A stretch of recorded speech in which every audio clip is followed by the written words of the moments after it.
U.S. Secretary of State Antony Blinken has said the United States will continue to work with allies toward the denuclearization of North Korea.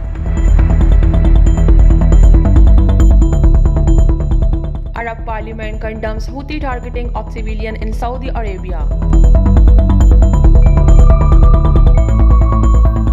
The UN Special Envoy on Myanmar, Christine Schraner Burgener, has strongly condemned continuing bloodshed in the country.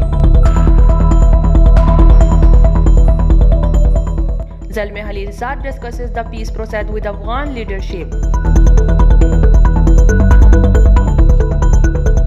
Germany, Italy and France suspend AstraZeneca shoots aimed safety fear and disrupting EU vaccination.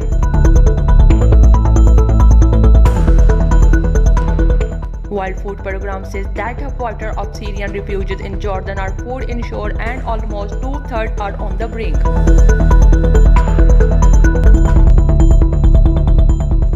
In Afghanistan, 6 people including security officials have been killed and 10 others injured in 2 separate gunmen attacks in Banglan and Herat province.